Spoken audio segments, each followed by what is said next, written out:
And then mayroon tayong cover.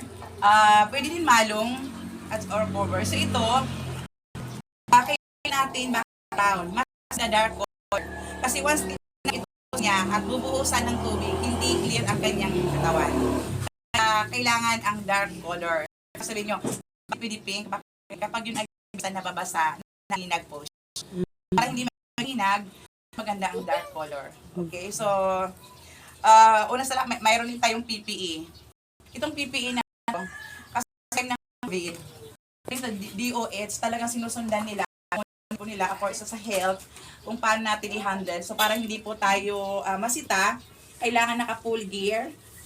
Protection din po ito kapag tayo ay nagpapaligo, hindi tayo mababasa, hindi tayo matalipon, hindi tumilapon ang sa atin. Mga brothers, required po suot ng PPE. So, ganun po sa pagpapaligo na tayo, mas maganda meron yung damit natin na hindi po nadudumihan. Shampoo. Yung shampoo, any shampoo po ha, kahit anong shampoo, basta shampoo, pwede naman po mag-demand. Bahala na kayo kung bilhin niyo sa inyong kamag-anak na kapag namatay ako dapat head and shoulder. Pero advice ko sa inyo, huwag na po kayo mag-demand kasi hindi alam kung saan kayo mamamatay, baka wala kang sabon, mamumblima pa po yung buhay.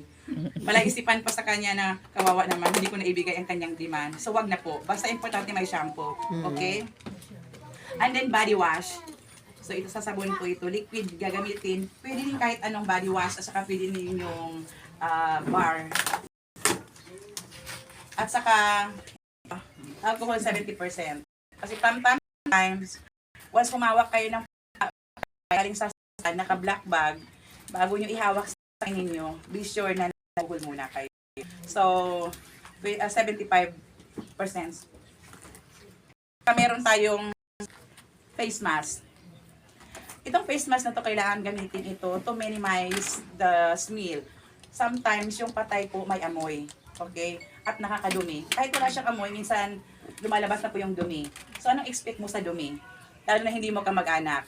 So, para ma-minimize siya, you can wear face mask. So, face mask, isa, dalawa, bahala na. So, minsan kami, nakakagamit din kami ng doble, lalo na yung body na dumating sa amin na nag-start na nag-decompose 2 days na namatay.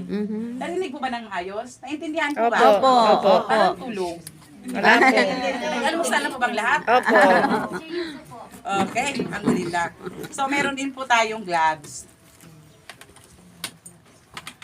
So, kailangan din tayo natin gumamit ng gloves for protection.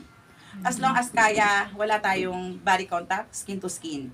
So, once okay na, malinis na, tapos nang linisin, mamaya i-demo namin.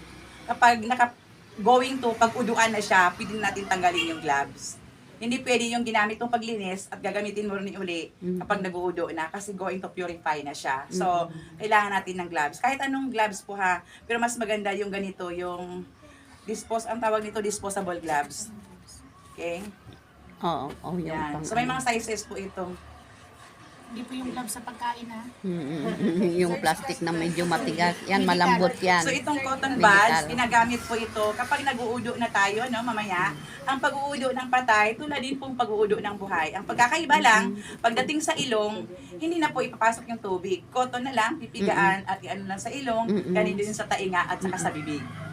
Kasi buhay ka pa, gumaganon ka, pinapasok mo yung tubig. Pero patay, wala na paano mabuksan ang kanyang bibig. So we are using this. Yeah. Okay.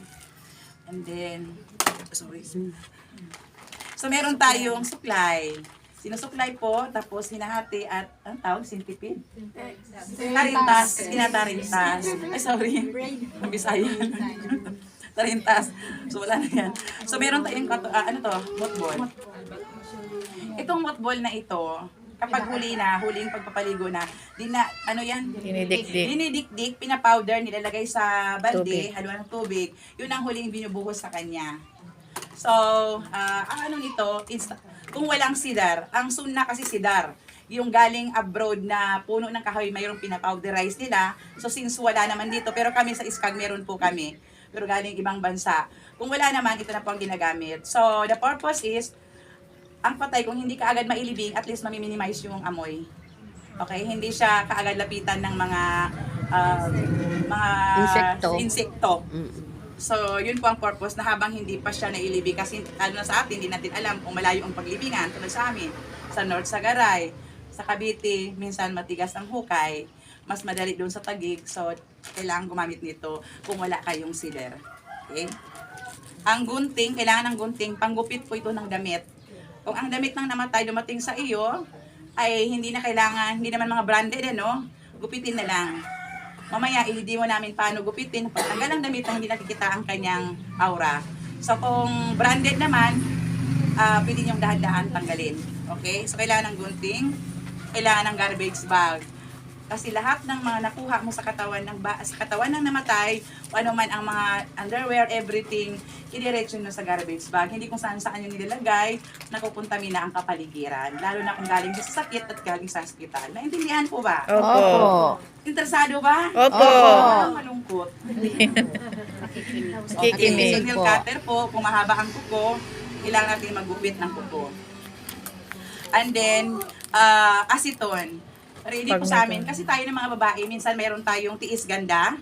Yung kapag hindi naman po bawal ang cutics, magiging haram yan kapag meron kang sala na gumagamit ka ng cutics dahil kapag nag-uudo ang isang babae, hindi po nag-a-absorb yun. Opo. So, hindi po haram ang cutics. Pwede kahit may sala ka. Ang gagawin mo, sa pajar, magsala ka muna. Pagkatapos maglagay ka ng cutics. Pagdating ng duhor, tanggalin mo. Tanggalin mo. Mag-udo ka, Mag-udo. at saka magsala. Pagkatapos maglagay ka. Pagdating ng asar, tanggalin mo ulit. Mag-udo, magsala. Ang critical, yung magrib at saka isya. So, Sandali kasi lang. So, saan ang haram doon? Ang haram lang doon talagang hindi yan ma-absorb. Kahit yung polish, yung Nail polish. nail polish, hindi rin po pwede, pareho din po yan. So, hindi po gumagamit. So, since meron tayong namamatay na mga kapatiran, siguro sa stage na namatay sila ay may menstruation, huwag tayo masyadong manghusga, kaya naka-ready po ito, tinatanggal po natin. Okay? So, i-check mo yung nail niya, kung medyo shiny na awkward, I'm sure mayroon po yung nail polish. Okay? So, perfume. Kailangan ng perfume, oil, best oil. Oil best. Okay. Alcohol. Free. So, hindi siya yung may alcohol. And then, ang lalagyan, 7 part. Dito, sa ilong, dito, sa tuhod, at saka sa paa. Mamaya makikita ninyo. So, kailangan ng perfume. Any perfume na oil best, kung gusto po ng mayroon kayo dyan, or mayroon kayong prepare na ginagamit, pwede po yun ipaghanda ninyo. Kung wala naman, ang importante may perfume. Hindi yung perfume na may alcohol, bawal po yun, ha? Ano pa? Wala na. So, ito. Kaya meron tayong ganito, nilalagay doon sa may puwitan. Kasi minsan, kapag nalinis na siya, baka pagpasok mo sa masjid, magdi-discharge, ang importante hindi mababasa kaagad yung kafan. Yung cover niya na puti, na white, hindi kaagad mababasa, nasasalo po ng cotton. So, pwede din cotton, pwede din ghost bandage. So, yung ghost bandage na malapad. So, ayun. Ano pa? So, ngayon, ito yung pinaka-pinali. Ito yung kafan.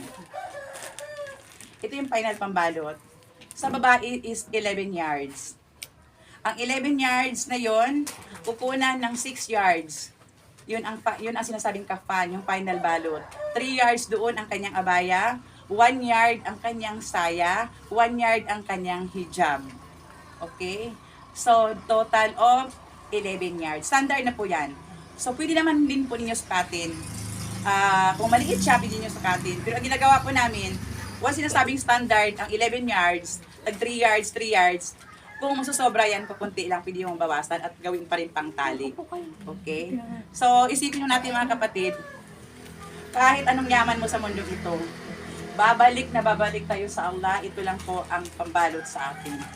Hindi natin madala ang mga alahas natin, hindi natin madala ang mga yuyu branded na damit, kundi ito lang din po ang madala natin. Kung hindi natin paghandaan ang kamatayan, tayo po ay malulugi at wala tayong babaunin sa libingan.